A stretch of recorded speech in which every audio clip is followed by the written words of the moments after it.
இன்றைக்கி அவல் பருப்பி பண்ணலாமா? ரொம்ப நல்லா இருந்துச்சு. நல்லாயிருக்கும், ஈஸியாக பண்ணிடலாம். எந்த கஷ்டமும் கிடையாது, பாவு பிடிக்க வேண்டியது கிடையாது, எதுவுமே கிடையாது.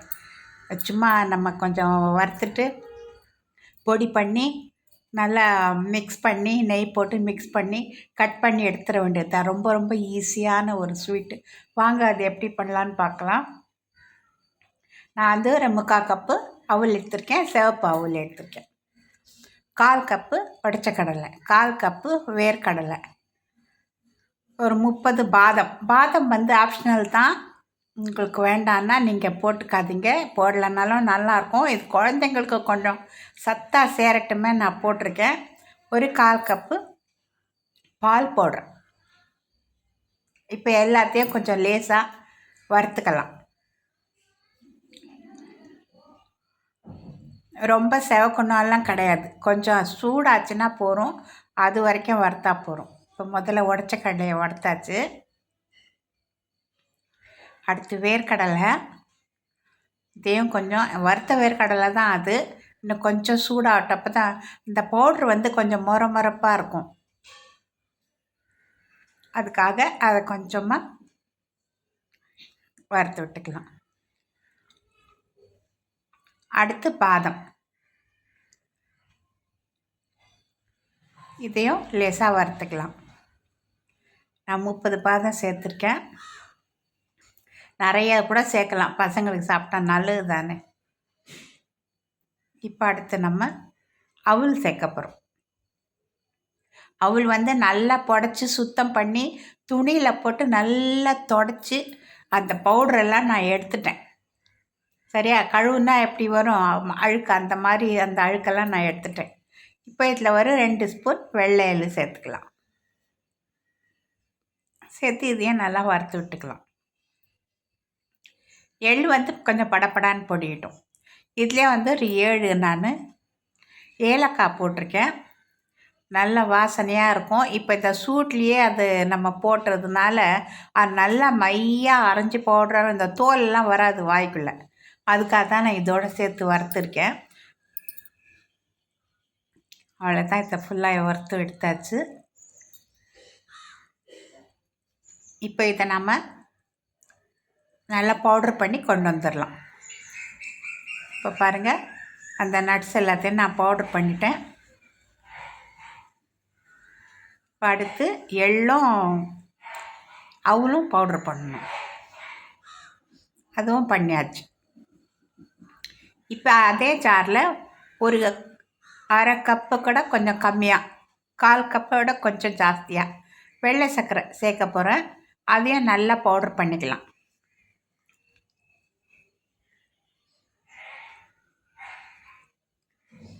இதையும் நல்லா பவுட்ரு பண்ணி கொண்டு வந்துடுறேன். இப்போ எல்லாத்தையும் நல்லா மிக்ஸ் பண்ணிக்கலாம். நல்லா கலந்து விட்டுக்கோங்க, கட்டியெல்லாம் இல்லாமல் எல்லா பொருளும் எல்லா பக்கமும் வந்த மாதிரி கலந்துக்கோங்க.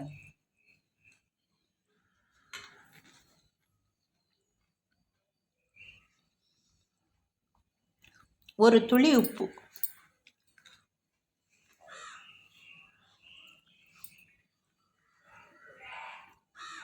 இப்போ பால் பவுடர் சேர்த்துக்கலாம். 1/2 கப்பு எடுத்திருக்கேன். இப்போ சர்க்கரை நான் கொஞ்சம் கொஞ்சமாக தான் சேர்க்கணும், அவ்வளோதான் சேர்த்தேன், அதுக்கு மேலே சேர்க்கலை நான். அதுவே நல்லா இனிப்பாக இருந்துச்சு. உங்களுக்கு வெள்ளை சர்க்கரை வேண்டாம், நீங்கள் சாப்பிட மாட்டீங்கன்னா நீங்கள் நாட்டு சர்க்கரை, வெல்லம் எது வேணால் சேர்த்துக்கலாம், கல்கண்டு எது வேணாலும் சேர்த்துக்கலாம். ரொம்பவும் நல்லாயிருக்கும், எது சேர்த்தாலும் நல்லா தான் இருக்கும். இப்போ வந்து முழுசாக கொஞ்சம் எள்ளு சேர்த்துக்கலாம்.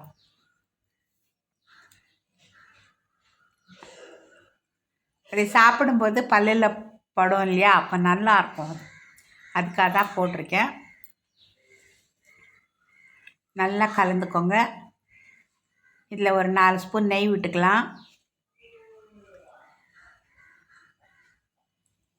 ஒரு 4-5 ஸ்பூன் பால் எடுத்து வச்சுருக்கிறேன், காய்ச்சி ஆற வச்சன பால்.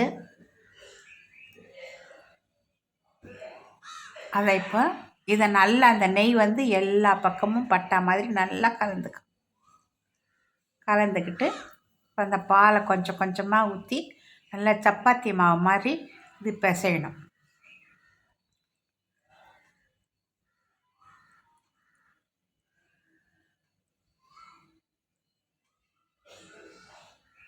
நல்லா பிசைஞ்சுக்கோங்க. இதுக்கும் கட்டி இல்லாமல் நல்லா அழுத்தி பிசைஞ்சுக்கோங்க. நல்லா வந்து உருண்டை பிடிக்க வரணும். அது வரைக்கும் அந்த பால் செத்தா போகிறோம். பால் கூட கொஞ்சம் மிச்சமாக தான் ஆயிடுச்சு. பால் சர்க்கரை எல்லாம் மிச்சமாயிடுச்சு. இப்போ நான் இது 2 பங்காக பிரிச்சுட்டேன். இதுக்கு மேலே லேசாக நெய் தடவிக்கலாம், காஞ்சி போகாமல் இருக்கும்.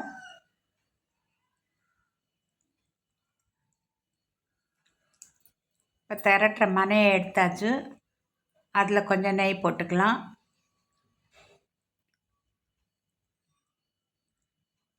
தேய்க்கிற கட்டையில் கொஞ்சம் நெய் ஊற்றிக்கலாம்.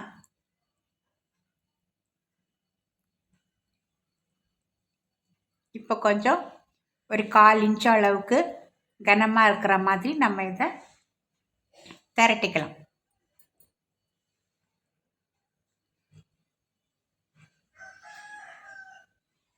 இது கையில் எடுக்க முடியாது. இங்கே மனையை தான் திருப்பி இதை உருட்டணும். அவ்வளோதான், லேசாக உருட்டினா போகிறோம். ஓரமெல்லாம் கொஞ்சம் கட் பண்ணிக்கோங்க.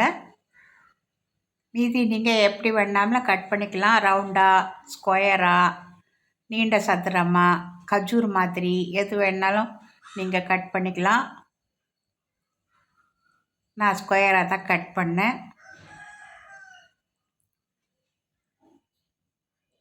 இது சில நேரத்தில் கையில் எடுக்க வராது. நீங்கள் இந்த மாதிரி கத்தியை குத்தி தான் எடுக்கணும்.